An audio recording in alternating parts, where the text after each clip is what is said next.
So if we're in that area, in that situation, and something happens, how do I get home to my family? So this is part one of that. Well, you forgot to mention, honestly, that when you went to SRF with Angie, you knew I was going to be there. Yeah, Jason was going to be there. Yeah. Yeah, So I I was going to forgot. take I care and forgot. figure out how to get you home. That So was the trip that I got to introduce you to Billy and Michelle. You got to meet Billy and Michelle on that trip. yeah. But no, you went to a Well, class no, and met yeah, Billy. That's the first I've time you not. met Michelle, I Yeah, that's the guess. first time I met Michelle. Yeah. Hey, everybody. Welcome back to Homestead HQ, where we talk about homesteading, preparedness. This is Shelly. I'm Jason. Guys, it's glad to have y'all here again. We've got a good episode today. To get a few things out real quick, one of our sponsors for the show that makes this happen is VacMaster Fresh. You can check out their website. It's VacMasterFresh.com. They make commercial chamber sealers, a whole line of butchering knives and kitchen knives. Use the code Homestead to save 15% off your order.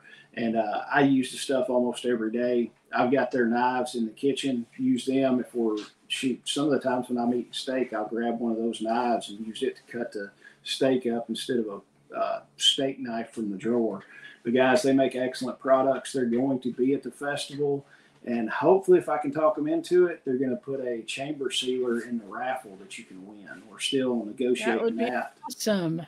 Yes, we're still negotiating that. I'm trying to talk Amy into doing that for us, but I have a feeling that it's not going to be a hard sell with her. But they will, yeah.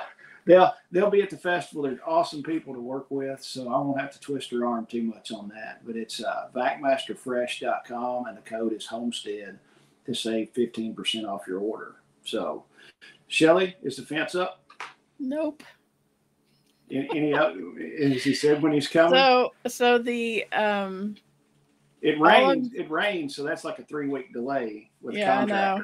Which he told me. So all of the 811 stuff is good to go. We've got I think I said that in the last episode. All of that came back. Everything's fine.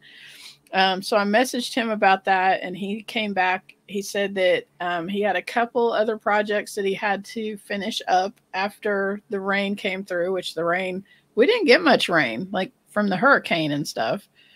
We didn't get hardly anything up here, but he said he had a couple other projects, and then he would be on his way to do mine. So hoping to hear from him sometime this week that he'll be out here. Next week at the latest, I hope. Yeah. We got like spotty rain. Like I was driving down the road and it just piss poured rain, and I was like, sweet. I was like, we're getting rain. And then I'd pull up the driveway and I'm like, it's still dry. Yeah. So that's how it was here. I woke up one day and my back patio was wet. I don't even know when it rained, but nothing happened the rest of the day, and it wasn't even enough to wake me up. So yeah, we need rain. Yeah, I mean, we've got a decent amount, but nothing like what we really need. I mean, the pastures are drying up here, and it's just horrible. I mean, I pulled the sheep off one pasture, and I was like, I'm going to let it rain and let this grass grow. If not, I mean, the stinking grass is crunchy, and I'm like, I'm just going to destroy everything I work for. So I pulled the sheep off and started feeding a little bit of hay. I hate to admit it, but yeah, we're feeding some hay just to keep the pastures in check right now. Because if not, it's going to be a barren wasteland if you keep them out there on it. Right. So I hadn't done a whole lot. I've been busy with work and running personal stuff and everything else. But I got a call, and this goes back to the last episode on feeding your animals for free, doing that. I got a text from the chef at the convention center. He sent me a text. He said, hey, when can you come pick up some food? And I was like, I'll be there tomorrow. And he was like, all right, cool. He said, probably bring like 2 trash cans. Wow. So I'm like, okay, cool. So I showed up. I had 2 30-gallon trash cans, like Rubbermaid tote trash cans. And I take drum liners and put in there just so your trash cans stay clean. But I rolled in. He had probably a 10-foot stainless steel table stacked full of like the steamer trays, like wow, like they serve buffets with. Mm-hmm.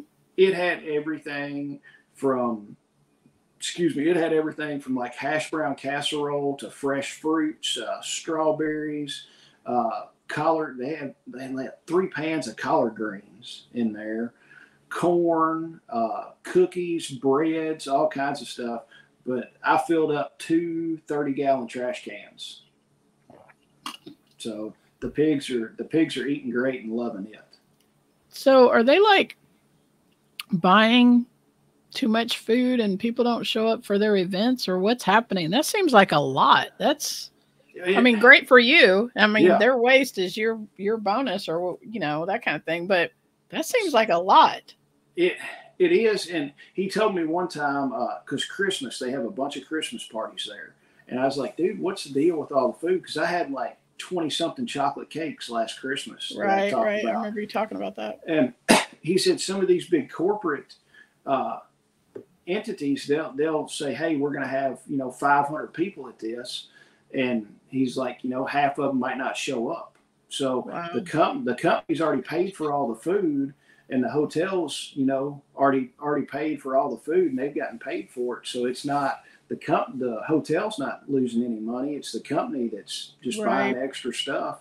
And generally he'll feed for like 3 or 4 days. He's like, I keep all the stuff that's left and feed all the kitchen staff and all the employees.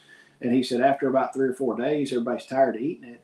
So he keeps it in the cooler for me. And then as soon as I get up there, they pull it out of the cooler and set it out. And literally it took me 30 minutes to fill those 2 trash cans up and have them loaded up in the truck.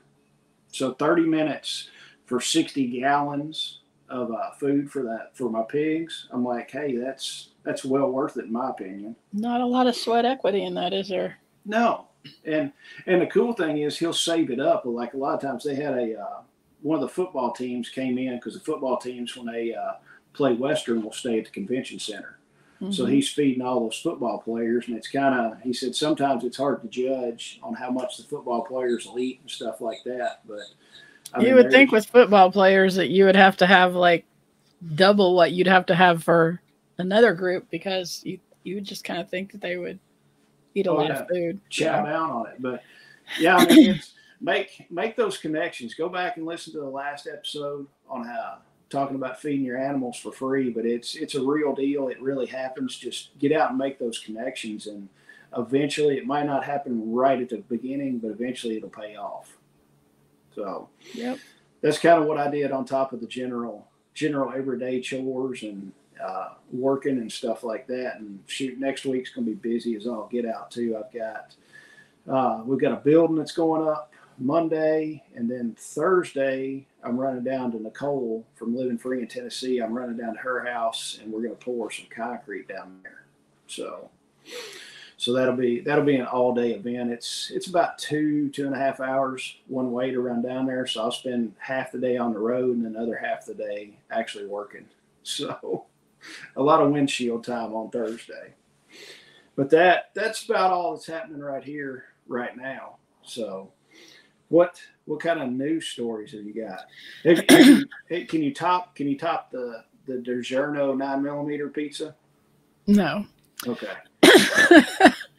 I haven't found one to top that yet, but I do have kind of a neat, kind of feel good story. I only have one story for today, so let me switch over. Did you know? Okay, there's this guy. His name is William Poole, and I think he lives in Canada right now. I think that's what. Yeah, I think he's in Canada right now. So this dude is next January, he's going to be 100 years old. He fought at the Battle of the Bulge in World War II. So it's somewhere around the end of this year, I guess, they're having like an 80-year celebration of the Battle of the Bulge. But the thing that's kind of neat about this, I guess, this story, is William Poole's dad fought in the Civil War. Really? So he let me get back to the story. Let's see. William Poole fought in the Battle of the Bulge in 1944. His father fought for the Union Army in the 1860s. The 99-year-old veteran who fought at the Battle of the Bulge in 1944 Well, I just read that. Okay. Hold on a minute. Let me scroll down. So this guy, Pletkovich, I think, he wrote a book that's called Civil War Fathers, Sons of the Civil War in World War II. So I guess this was like a common thing. This guy is the last one left. But so Poole's father, his name was Charles Poole. He fought with the Union in the 6th West Virginia Volunteers during the Civil War and received a pension for his service. Afterward, he married a woman named Clara, and they had William Poole in 1925. Although Charles Poole died when his son was just 7, William Poole had vivid memories of watching his father hunt squirrels despite missing a leg as a result of a war injury. If he wanted to hunt, he walked on crutches. If he got a squirrel, he put it down in the cross of the crutches to carry it home. Poole's mother died she was 102 when she died, and she died in 1990. She was the last Civil War widow to draw Union benefits. In 1990, can you believe that? I think I've heard something about that before. It said later this year, William Poole, who turns 100 in January 2025, will celebrate the 80th anniversary of the Battle of the Bulge, a grueling event that helped the Allied forces beat Nazi Germany. While speaking with KYTV, William Poole recalled rescuing an injured soldier and becoming a prisoner of war after getting caught in a trap as he returned to an area he thought was secure. There was a big bomb crater outside that place, and they put us in that, he said. Fortunately, a German soldier who caught William Poole and his comrades didn't shoot them, which he noted was unusual, but he figured it was a miracle. Isn't that a neat story? That is pretty cool. This guy's still alive, and his dad fought in the Civil War. It blows my mind. Oh, yeah. Well, I mean, and you think, a lot of times you think the Civil War was, you think it's hundreds and hundreds and hundreds of years ago, but the last living person was in 1990. So, I mean, that's 34 years ago. Well, and some of those boys that fought in the Civil War, they went to war when they were like 12, 13. Yeah. They were young. I mean, on both sides. So, yeah, I mean, I totally get how it happened, but it just blows my mind that the guy's still alive today, and his dad, like the one generation above him, his dad actually fought in the Civil War. That's just mind blowing to me.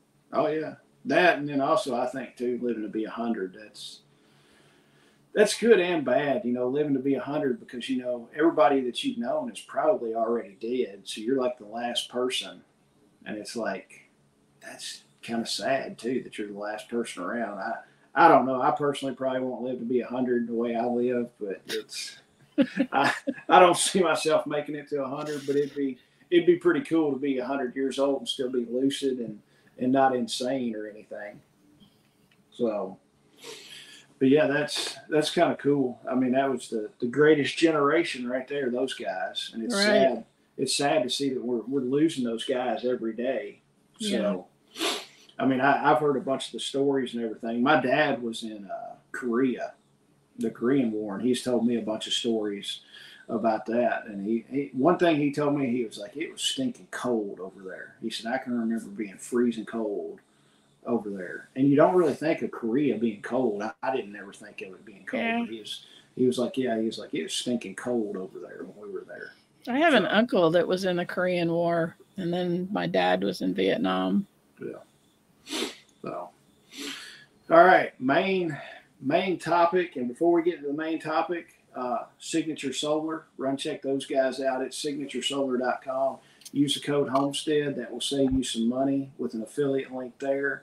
Those guys are super great. They're one of the main sponsors for the festival coming up. They're going to be at the festival, so if you've got questions for those guys, it's going to be a great time to get in there, talk to them. Their sales guys and tech guys will be there to where you can talk to them about that. And like I alluded to earlier, we're working together to get some packages set up, just some common generic packages to say if you want to, run X, Y, and Z on your homestead in a case of a power outage, you can do it.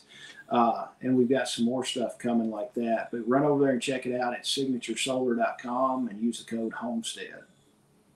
I'm wanting to talk to them at the festival because I want to put our barn completely on solar. Yes. And I want to put freezers out there, and I can't wait to do that. So I'm looking forward to sitting down and talking to them about that. Oh yeah, and me and my brother were running around yesterday, and we stopped in at Northern Tool. And I don't know if you've ever seen a Northern Tool store. They used to give out this huge big catalog, and it's like crazy stuff that you couldn't find anywhere else. But we stopped in there, and we were both looking at some solar generators. And I told my brother, I'm like, Signature's got solar generators. So we started looking at those. And I want a mid-size solar generator is what I would like to have, just all in one box. And I'm going to order. I think they got 4 or 5 different models at Signature. And we started looking at those. And I'm probably going to order like a mid-size solar generator. And to where I can throw it in the bed of the truck and have it if I want to do something, just run a few power tools and stuff like that, or I can run the refrigerator and freezer in the house. And they've got a kit now that's got panels that come with it and everything. Are those as noisy as a gas generator is, or do you know? No, there's no sound whatsoever. Essentially, that's ideal because that's what I hear people talk about in SHTF is people running generators. You hear them because they're noisy. Yeah. Even when you're out camping and you got somebody next to you with a generator, it's like, shut that thing off. They're just loud. Oh yeah. I mean, the one I'm looking at, I forgot, I think it's a 3,200 watt solar generator, and it's got panels with it to recharge it. So, I mean, that thing is totally silent. There might be a fan that comes on maybe to cool some stuff, but it's no, I mean, you can stand there while the thing's running and it's not, you can still have a conversation with it and everything, but pretty much silent. Are they comparable in price to a gas generator? No, for as far as wattage and stuff like that, you can buy a gas generator that's going to be a lot bigger than a solar generator. That's the only downside is the price. They're more expensive.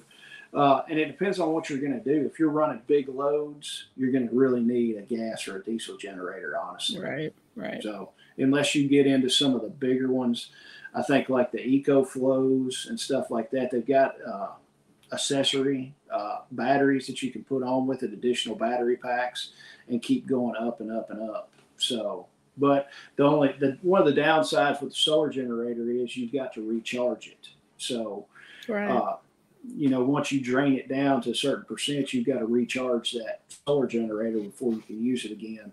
To whereas a gas or a diesel generator, you shut it off, add more fuel, and then you can start it right back up. Right. So, just like with an electric car, I mean, you can only drive so far with your Tesla before you have to stop and plug it in for a few hours, and then you can get on your merry way to where I can run into a gas station and fill up in full tank of gas in 15 minutes and be on the road and get another 500 miles down the road.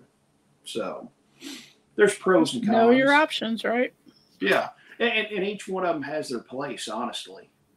So, I mean, it would be great, especially if you're tailgating or something like that. Not that I tailgate, but I mean, you could live in a college town, so I guess right? Yeah, my tailgating days are over. I stopped that when I was in college. But if you had it and you wanted to run a few things on the bed of your truck, you could throw that thing in there. It's quiet, and you can run your skill saw or your drill or whatever you wanted to, and it's totally quiet as opposed to firing up a generator and then worrying about, carrying your gas cans with you and all that kind of stuff.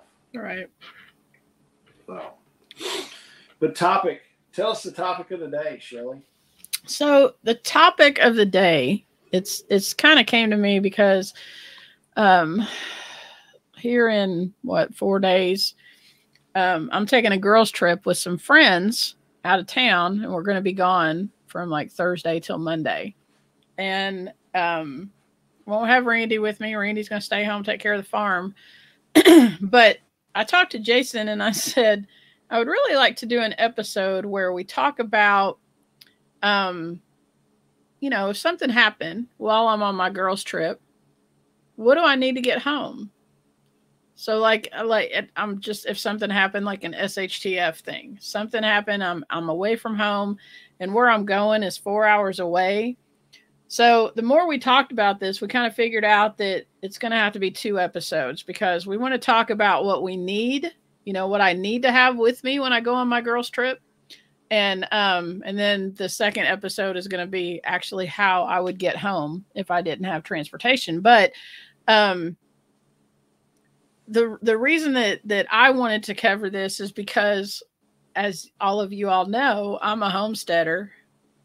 I'm looking the other way. This guy, he's a prepper, turned homesteader, or still prepper.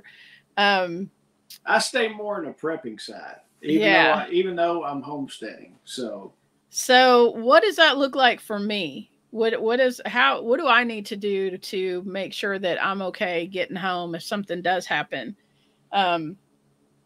So obviously I'm not going to have a bug out bag. I say obviously, I don't know why I said that, but I'm probably not going to have a bug out bag that weighs 50 or 60 pounds that I would, pack with me on my girls trip. That's not going to happen. But this particular trip, which it's been a couple years since I took a trip that I didn't have Randy with me. I think the last time that I did this, I went to SRF with my friend Angie. And which, when I'm going to destinations like that, I don't worry so much about what I need, because everybody there is like, everybody has all the things. And I know there's people there that are like, yeah, Shelly, come on, or, I'll take care of you. So I don't get as, I guess, tore up about that as I do when I'm going to some place like, and I'll just tell you all, we're going to Gatlinburg. We're going down there for a women's conference, but we're going some extra days to just, hang out and have a good time. And I'll just tell you, if you haven't been to the Smokies, it's crazy.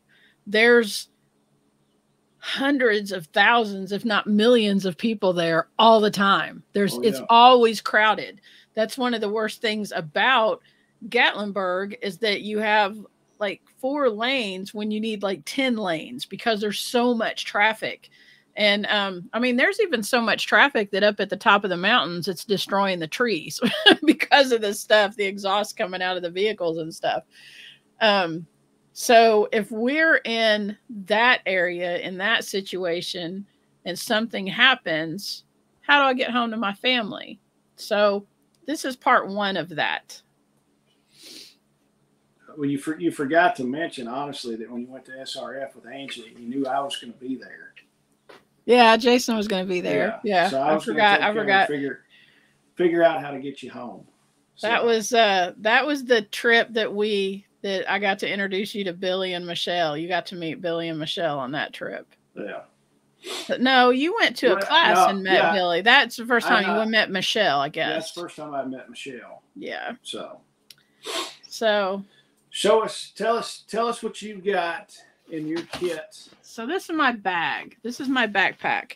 And again, I'm sure there's some like comprehensive list. You can go on any prepper's YouTube channel, and that they're known because they're a prepper, and I'm sure they've got a video how to make a bug out bag, which I kind of see a bug out bag as like let me scoot my chair back. I see a bug out bag as something that is what you keep at your house so you can go. I don't plan on bugging out. I plan on staying here. So this is kind of a bug home bag, I guess. I don't know. A get home bag is what they call it. Get home bag. There you go. So, and I'm just going to show you some of the things that I've got in my bag. One thing that I'm not going to show you, I will have my pew pew with me. So I'm not going to pull that out on a YouTube channel because we'll probably get in some kind of trouble or whatever, but that will be in my bag with multiple pew pews. And then, another thing that I don't have in this bag right now is my IFAC, because it's in my truck and my daughter's borrowing my truck today. So, that will go in this bag as well. And it's got you know, a bunch of just stuff that you need along with a tourniquet, just first aid stuff. So an IFAC is a individual first aid kit. Is that what it stands for? I think. Yeah. So in my bag, I have meat sticks. I do have some bags in my pantry in there of freeze dried food that would be a good idea to stick in here. I've got a container for water. This was from our first festival. What else? I've got my little container that I keep my meds in. So I have that in there. I have a life straw. So hopefully I can find water if I need to and filter it with my life straw. I have a knife. This is a Mora knife that is the one that is for the Great American Preparedness Tour. So if you get a poker chip at the festivals, you can get one of these at the end of the year. But I have that in here. I have a package of wipes in here. These are things that I keep in here all the time. This is not just because of this. I actually have a compass from my Girl Scout days. I used to teach orienteering. I have several pairs of socks. I have a package of emergency blankets. I probably should put a poncho in here, but I don't have one in here. I do have several ponchos, again, from my Girl Scout days. And then I have one of these towels. If it's hot outside, you can wet this down and put it around your neck, and it helps to cool you. We're getting into the kind of weather right now where it's not very hot outside. So another thing that I will have in here that I've been moving some stuff around in our house, and I'm not sure what I did with it, but my flashlight isn't in there. And that's the only thing I can think of. So what do I need to add to that, Jason? What do I need? What's something that is enough for me to carry, but you think I'm missing? Because I'm not carrying a 50-pound bag on my back. I mean, you got a lot of this stuff covered as far as food, water, security, and shelter. The one thing you're kind of lacking is shelter stuff. Yeah. And kind of the way that I've looked at it, the four basic things you really need to handle is your food, water, shelter, and security, and also a fifth one, first aid. So as far as your food stuff, what I like to see is freeze-dried food, or like some jerky, like the meat snacks, or some shelf-stable snacks like Cliff bars, protein bars, stuff like that are going to keep. And of course, you need to rotate this stuff out. Yep. I've got a bag that stays in my truck that has got tons of stuff in it, and about every 6 months, I'll rotate through and take some of the stuff out and change it out. But like I said, as far as your food, some freeze-dried food, jerky, Cliff bars, stuff like that. As far as your water stuff, I keep in my truck a cooler all the time just because I'm working and I want water and drinks and stuff like that. So I've got a cooler in the bed of my truck 99% of the time. But keep like your stainless steel water bottle or a Nalgene bottle. Keep one of those with you. I've got other water bottles in the truck. You want some water purification tablets? I don't have any of those. Where can I get those at? Walmart actually sells them. Really? Yeah, you can get those at Walmart. They're over in the camping section. They're just Okay. a little bitty medicine, like a little bitty like glass amber bottle is most of the time what they come in. And how do they work? Do I have to have a certain amount of water to one tablet, or does it go to a gallon, or? I think it's 2 tablets to a quart, and it depends on the brand, but typically it's 1 to 2 tablets per quart of water. You put the tablets in, you shake it up, and I think you have to let it sit either 15 or 30 minutes. And my container is a quart. Yeah. I think it's 32 ounces. Isn't that a quart? Yeah. Yeah. So it would take 2 tablets for that container? Yeah, I'm pretty sure, and it depends on it'll have instructions. Each company is a little bit different, and most of the time you have to let it set 15 or 30 minutes for it to do its thing. So you've got that. Water filters, like your Life Straw you've got, or the Sawyer mini filters. There's a bunch of different ones. I've got Sawyers and Life Straws. So, each one has its advantages and disadvantages. Uh, Shelter stuff, a poncho is an amazing tool because you can pick up military surplus ponchos, and those ponchos are big enough that it will go over your backpack, so your backpack stays dry too. Well, they're big enough that you can make a shelter out of them. Yes. So I've got which it's not in here, it's laying in there on my table, a little, it's kind of just a rolled up bundle of paracord.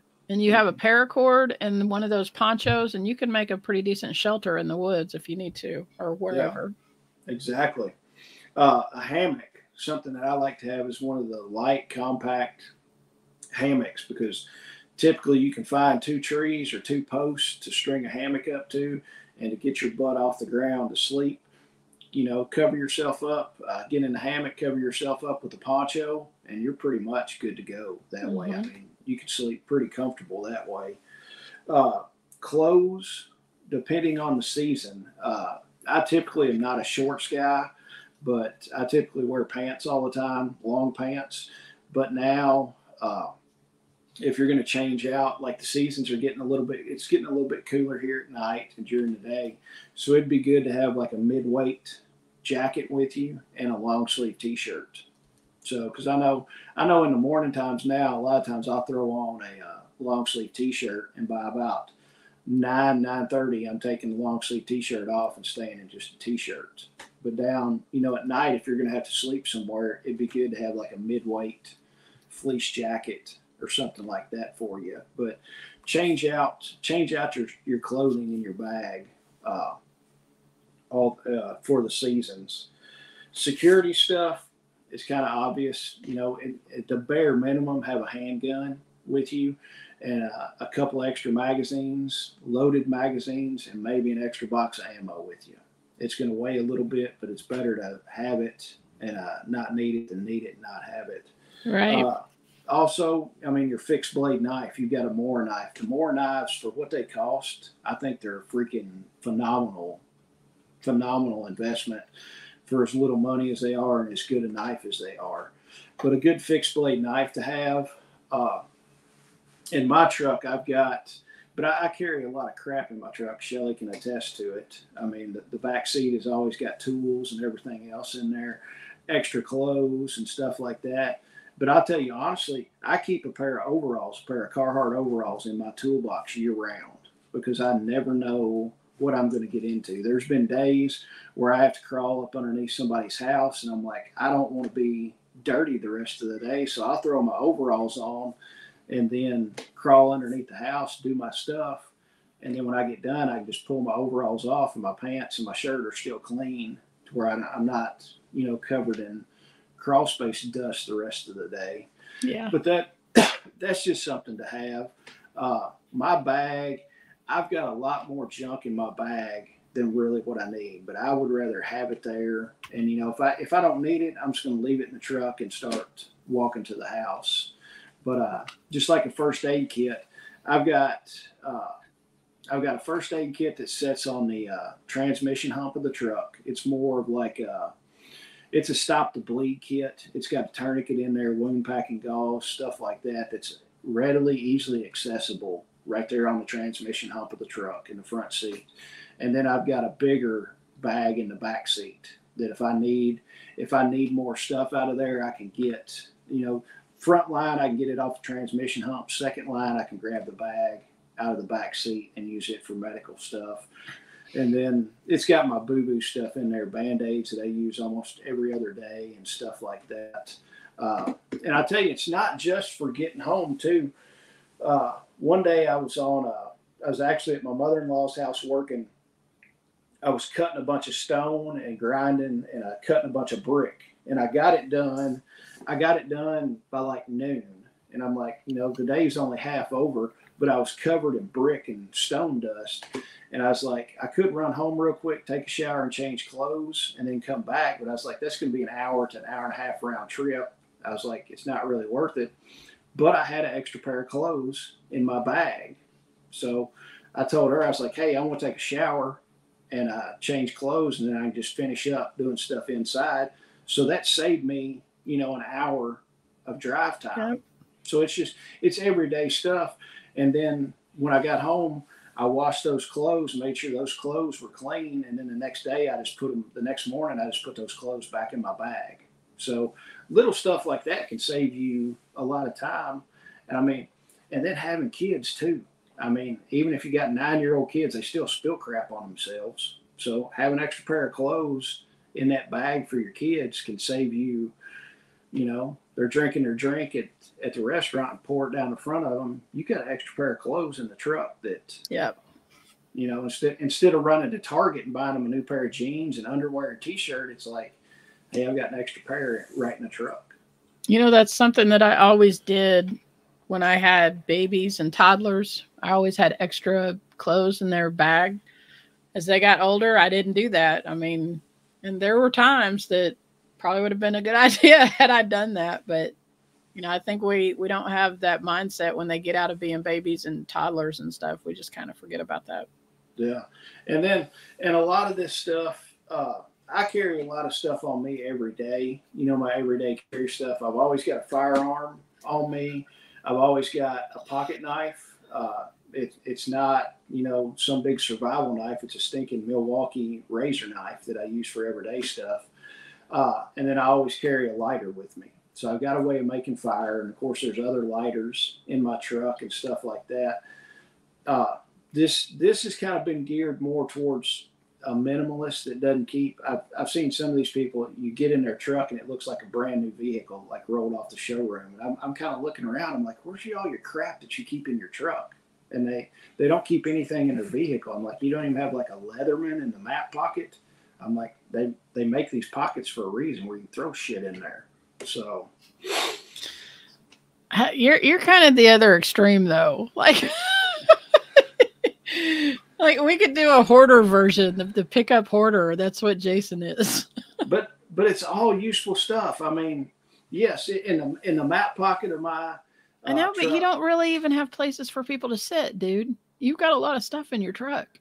I know. Well, I've got now some of it. If I'm running up and down the road, I'll have to stop and get something to eat, and I throw the bag over in the passenger seat, and then when I get home, I clean it out every day. So, yes, there's a little bit of hoardishness going, but most of that stuff, like the map pocket of my truck on the driver's side, there's like a Leatherman, there's a pair of channel locks, and there's like 2 or 3 screwdrivers and stuff like that. It's stuff that if I don't want to get in a toolbox, I can open the door up and grab a pair of channel locks. So it's all useful stuff. Well, I'll admit, if the stuff hits the fan, I would rather be in your truck than my truck. But you still have a lot of stuff.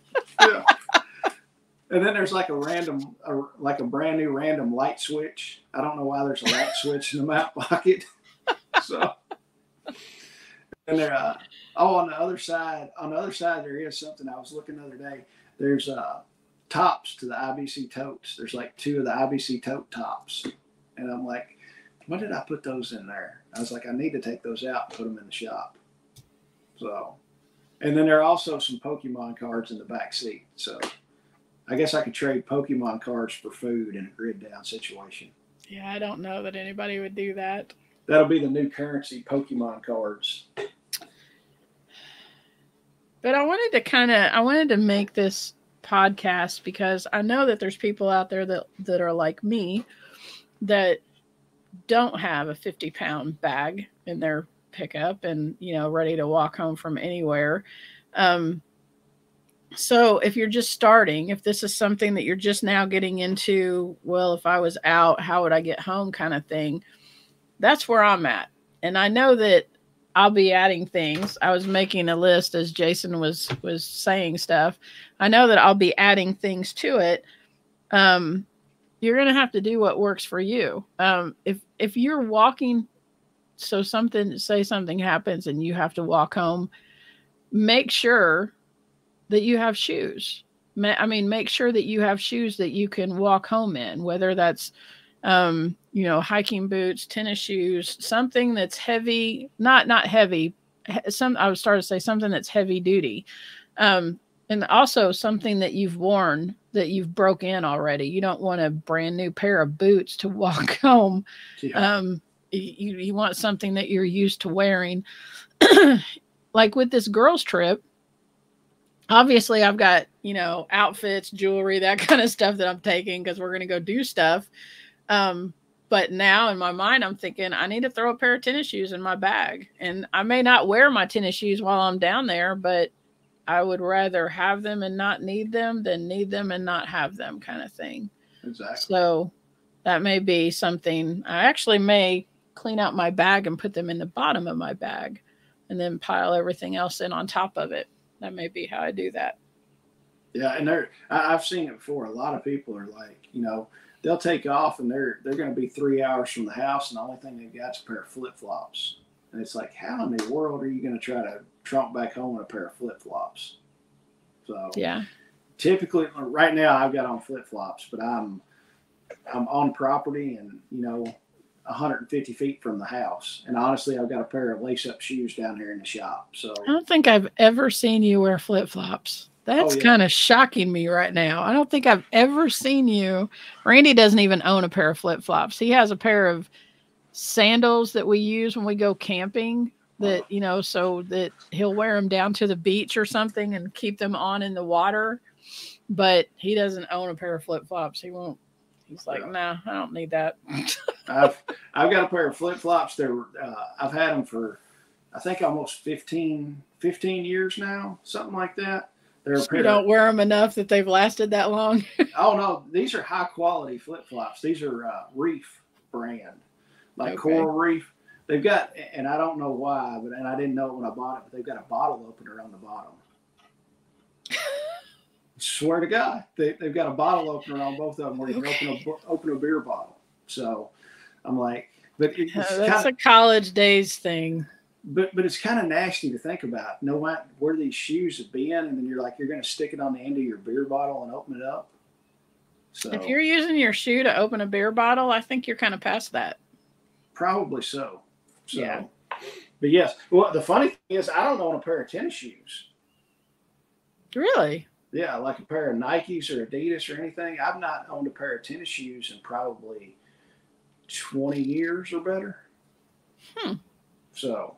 Yeah, I have no Air Jordans or even the gray and white, you know, old man New Balance shoes. I don't even have a pair of those. So, well, yeah, but yeah, guys, we just kind of scratched the surface on a lot of this as far as, you know, a bag to get you home. Stick your comments. Tell us what we missed, and I know we missed some stuff because we're kind of doing a light get home bag. But leave some comments. Tell us what we missed. We can continue the conversation online and talk about it. And if you've got any items to stick in that, you know, that I need to get to stick in my bag, that I'm really big on dual purpose things. So if you have items that you can use them for multiple things, let me know in the comments below. Yeah. So Shelly, what's the tip of the day? So the tip of the day kind of goes along with this. It's, you know, it's Jason's philosophy on the world.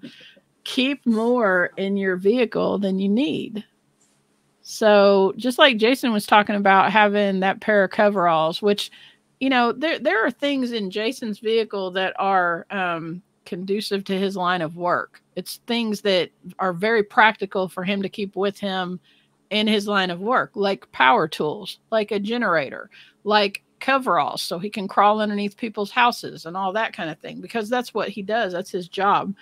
But it's not a bad idea, you know, in your trunk to keep a case of water or a couple blankets or, you know, a bag full of a change of clothes for everybody in your household who's traveling in that car.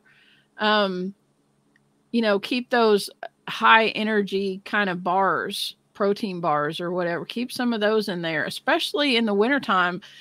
You know, a lot of times if it snows real bad, if you have some problems getting home, I mean, think about how many times you've seen snowstorms come through and people get stranded on the side of the road and they end up, you know, passing away and everything because they're stuck on the side of the road and it's freezing. Now, I'm not saying that, you know, just if you have some blankets in there that's going to keep you from freezing, but it would go a long way, especially if you huddle together and cover up with a few blankets, you know, it might help.